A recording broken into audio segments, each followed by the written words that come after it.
तो दोस्तों ओएनजीसी ने अपने क्वार्टर टू के नंबर डिस्क्लोज कर दिए हैं। तो चलिए देखते हैं क्या है क्वार्टर टू के नंबर्स के अंदर। लेकिन उससे पहले मैं आपको बता दूं एक खुशखबरी है। बेसिकली कंपनी डिविडेंड देने जा रही है। जी हाँ, इंटर्म डिविडेंड के रूप में 6 रुपये 75 पैसे के हिसाब से कंपनी आपको डिविडेंड देने जा रही है, जिसका जो रिकॉर्ड डेट होगा वो होगा 22 नवंबर। यानी कि अगर आपको डिविडेंड चाहिए तो आपको 20 नवंबर तक आपको अगर शेयर बाई करना होगा। उसके बाद अगर बाई करेंगे तो आपको बेनिफिट नहीं मिलेगा।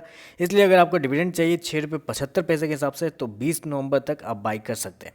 चलिए अब नंबर्स देख लेते हैं। ये नंबर्स बेसिकली देखने में तो मिक्स है, कैसे क्या है चलिए देख लेते हैं। तो देखिए पिछले क्वार्टर में क्या होता। पिछले क्वार्टर में कंपनी ने 1,82,893 करोड़ का रेवेन्यू जनरेट किया था ऑपरेशन के थ्रू। पिछले साल 1,22,065 करोड़ के आसपास किया था, जबकि इस क्वार्टर में 1,68,656 करोड़ कंपनी ने इस क्वार्टर में जनरेट किया। तो साल दर साल देखें तो साल दर साल एक अच्छी खासी जंप आपको देखने में मिली है।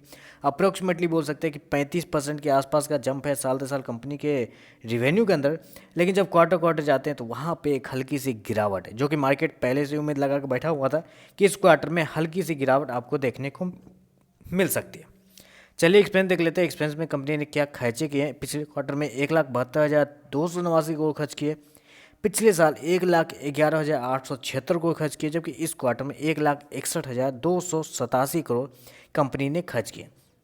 तो ये अच्छी बात है कि कंपनी का जो एक्सपेंस है वो कंट्रोल में आपको देखने को मिल रहा है, क्योंकि मार्केट इसकी उम्मीद लगा के तो नहीं बैठा था कि एक्सपेंस के अंदर कंट्रोल देखने को मिलेगा। चलिए नंबर्स देख लेते हैं, उसके बाद और बात करते हैं।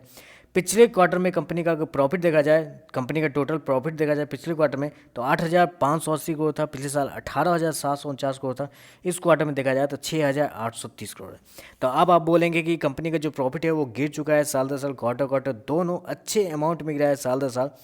लेकिन विश्वास मानिए मार्केट इस रिजल्ट की उम्मीद लगा के बैठा हुआ था। मार्केट का जो एस्टीमेट था अप्रोक्सीमेटली 3,000 से 4,000 करोड़ के आसपास का प्रॉफिट का इस क्वार्टर का एस्टीमेट था। और कंपनी का जो एक्सपेंस है उसके अंदर तो और बढ़ोतरी देखने को मिलनी चाहिए थी। अप्रोक्सीमेटली 18,000 के आसपास का, सॉरी 1,80,000 के आसपास का एक्सपेक्टेड था।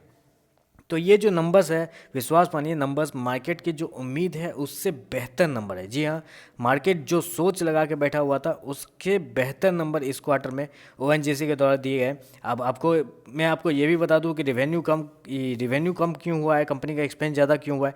क्योंकि आपको पता है कि पिछले कई 2-3 महीने में कितने प्रकार के विंडफॉल टैक्स है, कितने सारे गवर्नमेंट ड्यूटीज़, कितने सारे गवर्नमेंट इंपोर्ट एक्सपोर्ट पर टैक्स लगाए, जिसकी वजह से कंपनी का जो एक्सपेंस है वो ज़्यादा बढ़ गया है। तो ये पहले से ही मार्केट को पता था कि इसकी वजह से मार्जिन पर असर पड़ेगा, लेकिन उससे कोई दिक्कत वाली बात नहीं है। मेरे हिसाब से ये जो नंबर्स कंपनी ने दिए हैं वो मार्केट का जो एस्टीमेट है उससे बेहतर है। तो मेरे हिसाब से पॉजिटिव रिएक्शन आपको देखने को मिलेगा इस शेयर के अंदर कल। तो बस यही बताना था, साथ में बताना था। वीडियो पसंद आए तो लाइक कीजिएगा, साथ में साथ चैनल को सब्सक्राइब जरूर कीजिएगा। आज के लिए बस इतना ही, धन्यवाद।